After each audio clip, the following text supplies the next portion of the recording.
Hey guys, welcome back to section 6 of DIY technical design.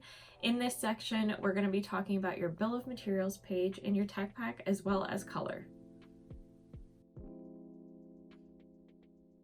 So first things first, let's remind ourselves what the BOM page is. Your bill of materials page is going to house all of the information for the materials that will make up your garment or accessory. And on that page, you're going to list out what the item is, its color, how many of it you're going to need, any special finishes, things like that. On that page, you can include fabric, findings, trims, packaging, your labels and tags, and interfacing if you're using that. That's usually how I split it up. If you'd like to see how I set up my BOM page, go ahead and check out section 1 of this series where I go through my entire tech pack template. So typically in the industry, just like you would have an entire technical design team building your tech packs, your sourcing for your BOM page would also be an entire team of people creating the BOM page for a single garment. So I'm hoping that in these tutorials, all of the technical design information, all of the design information, all of the sourcing information, all of that stuff is, helpful tips to get you started until your company can grow large enough where you can hire a team to help you out with those things. You can create your BOM page however you like. You can set it up however you want, as long as you have the important information in there. Of course, you can customize it to fit your specific needs. And for each item, you may not fill in every single section. You may not need to call out the finish of something, for example, and you will for something else. So you can definitely leave blanks and only fill out where it makes sense for the item. So I want to share with you guys some good practices or things to keep in mind while you're going through the sourcing process. The first practice I'd like to talk about is minimum order quantity. So you have to fulfill the minimum order amount in order to get your goods from that factory or facility, and you just want to make sure that your budget and how much you're intending to produce is matching up with the size of the factory. So there are smaller factories that will provide smaller minimum quantities, or if you're trying to create a lot of garments, then of course there's like larger minimum factories as well, and obviously you'll get a better price the more that you order. Another good thing to keep in mind is that if you are customizing your own trims or fabric or developing them from scratch, that the lead time will take longer. On that note, to also keep in mind is if you are ordering something that is already in stock, just to make sure how much of that stock that the factory has, and if it will be enough to cover the amount that you need for your first production run. The next topic I'd like to talk about is paying attention to the working conditions and sustainability of the place where you're sourcing from. You just want to make sure that, of course, the workers are being treated well, that the environment that it's coming from is, clean, and there aren't any harmful chemicals being used in the goods that you are sourcing. And you'll also want to see if they have sustainability practices and if those align with your brand. More so now than ever, transparency is so huge, not only for companies, but for customers to purchase from you. So it's just a lot easier if you kind of know where all of these things are coming from, and that goes for your production facility as well.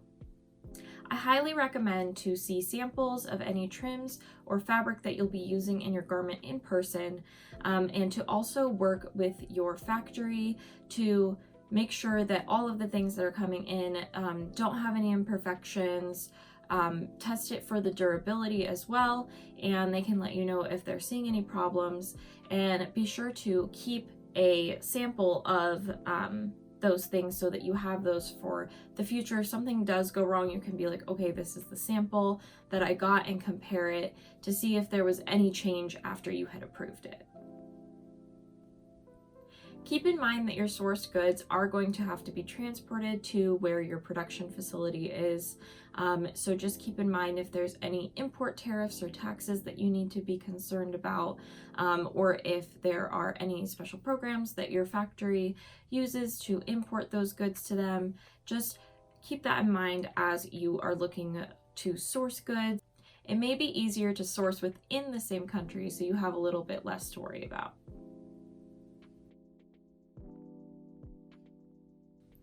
All right, let's talk about color. So just as we talked about in the last section, you would also have an entire color team devoted to approving the color and evaluating the color for a single garment. Color is evaluated by a professional within the team who has had their color vision tested.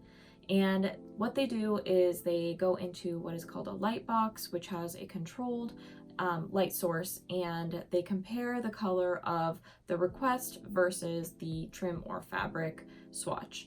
And there are so many different shades of a single color just based on how the dye takes to the fabric, how it's washed. There's so many variables. So it's really important to evaluate the color in a controlled environment. However, you may not have all of those options available to you. So what I do recommend, especially for smaller companies and startups, is just to be aware of the color approval process and just making sure that if you do have certain shades that need to match in your garment, that you're just paying attention to those things and you're seeing them in person. Your factory can definitely help you with those things.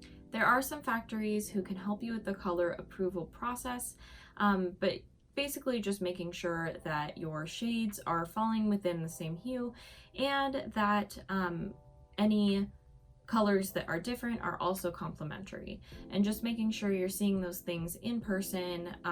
If you can, pictures can work too, but sometimes the lighting is a little bit weird and it's hard to see color, as I'm sure you have experienced at some point in your life. If you are DIYing all of your own color approvals, I would recommend that you go online and take a color test so that you can see where you kind of fall in the spectrum, if there's like a certain shade that you are having a hard time seeing the difference between, and that can kind of give you a better idea of things that you need to look out for when you're developing your product and comparing colors. If you're starting out, I highly recommend to purchase a color book so that you have a physical sample of color cards to compare any samples that come in, compare them to, so that you can see that those are really matching up. The color on a screen, or as I just said, in a photo, doesn't always show up the right way, so it's really important to have a physical color book. You can easily purchase these. They are quite expensive, but instead of buying, because there are so many different types of color books, so for example, Pantone, which is probably the most famous or notable color standard, has a book for everything from graphics to thread colors. And what you would typically do in the industry is when you would have a color book for each thing that you're comparing to. So for your fabrics, you would be referencing the thread color Pantone book. And those are delineated by different codes, and so that would be the TCX codes. However, in my experience, I have found that the majority of factories that I have worked with don't have every single color book, and they typically only have Pantone solid coated, which is probably like the most standard. You've probably seen the numbers always end in a C. And the great thing about just purchasing the solid coated color book is that Pantone does offer a color converter on their website. It's totally free, so you can take those codes, put them in, and then you can change it to any of the other color books. So you could change it to a TCX number and it'll give you the closest match, which is so great, and can definitely save you a lot of money instead of having to purchase a bunch of different color books. And if that's what your factory is requesting, the TCX numbers instead of the solid coded numbers, then that can be a really cost-effective way to check off all your boxes. Of course, you're more than welcome to purchase all of the different color books. I think that Pantone has like some different packages that you can purchase and stuff, but just know that that's there. You can totally go check out their website and see what they have. But if you're just starting out, I would highly recommend just to purchase the solid coded color book, and you can kind of go from there. As always, I'll have all of these things linked in my blog post, so go check that out, and you can take a look through Pantone's website. Some other color standards are Scott Dick and Sophie, and I will also have those linked in my blog post if you want to take a look at those. To add color information for your garment, you'll have to create a color page within your tech pack. You can check out section 1 of this series if you want to see how I set up mine. And all you're going to do is just fill out the bottom section with your Pantone number color standard for all of the different pieces within your garment, and then you will also include a colored sketch on that page. All right, guys, that does it for section 6. Thank you so much for joining me. Check out the blog post. I have everything linked there. I'll have some things linked below as well. Please like, subscribe, comment, and share, and I'll see you next week for section 7.